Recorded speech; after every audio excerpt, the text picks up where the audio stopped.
Springbok World Cup winning winger Bryan Habana is part of the mentorship program aimed at aiding athletes. Habana is working hand in hand with former Bulls teammates Akon and Dungane, former Banyana captain Amanda Dlamini and boxer Kevin Lerena. Habana joins us to discuss the importance of this initiative and the United Rugby Championship semi-finals. A very good afternoon, Mr. Habana. Great to chat to you.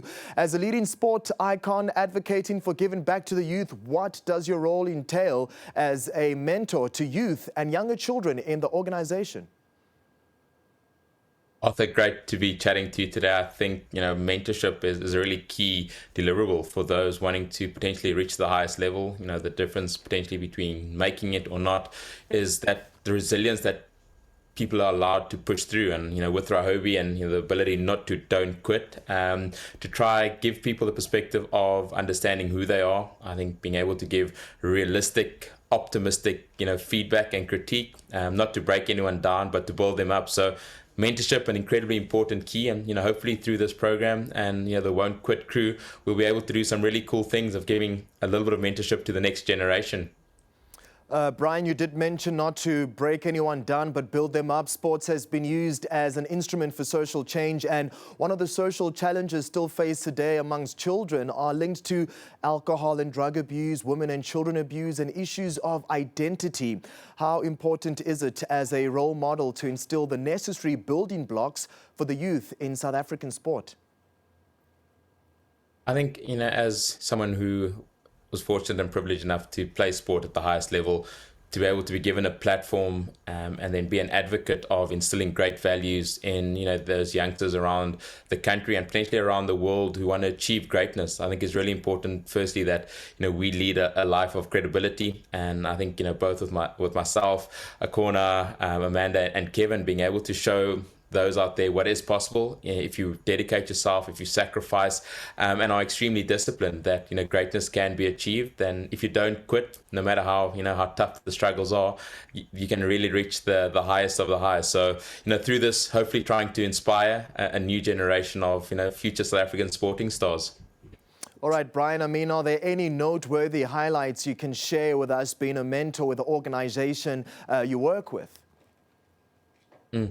I think for us, being able to firstly potentially give a cash donation, a 50,000 Rand prize that RYOBI is putting up for grabs is great. But I think the process of taking those who are aspiring to become global sports stars, the ability to be mentored by those who've achieved it at the highest level, and I think for us to actually pass on some of that advice, I think is brilliant for us, because you don't always get that platform. And hopefully through this Won't Quit crew campaign, we'll give those valuable tools that can hopefully see a rise of a new generation of sports stars. All right, great, Bryan. While I still have you, I have to ask you what your take is on the remaining two South African franchises that have reached the semi-finals of the URC. In the Bulls and the Stormers, you represented both teams in your playing days domestically. What are you anticipating from them? And can we have an all-South African final in the end? Arthur, I think it is absolutely brilliant for South African rugby to see two of our four teams, go on and reach the semi-finals. Both the Stormers and the Bulls looked really clinical in the games last week. The Sharks gave it to the Bulls up at Loftus, but what a fantastic last drop goal to actually seal it. And hopefully, we could potentially see two teams in the URC final. We have 5 teams participating in next season's Challenge and Champions Cup up north of the equator. So hopefully this weekend's games will really show the strength of South African rugby, particularly leading into the series where South Africa take on Wales in the beginning of July. But Bryan, I've got to ask you that question again. Are you leaning more towards the Bulls or the Stormers? I still can't figure out. Arthur, I'm just a rugby supporter now, so as long as rugby wins, both teams have played an incredible role in my life, and grateful to have had some massive success with both. Hopefully, for South African rugby, both can progress to the final, and then I might have to take one of the jerseys out of my closet, if that does happen. Fantastic, Bryan. You did speak about the international series coming up. Just yesterday, Springbok coach Jacques Nienaber assembled for his first training camp in Pretoria ahead of the Bok International Series. And 17 players have been called up. According to you, Bryan, who has stood out in the domestic season and performed well in the international competition that deserves to don the Springbok jersey ahead of the international series? And how do you see the Boks performing in the 2022 calendar? We must just remember the Rugby World Cup France 2023 is just around the corner. France 2023 is just around the corner, Arthur, and there's been a lot of youngsters who potentially haven't made the cut. You look at someone like Evan Roos, who's been playing exceptionally well for the Bulls.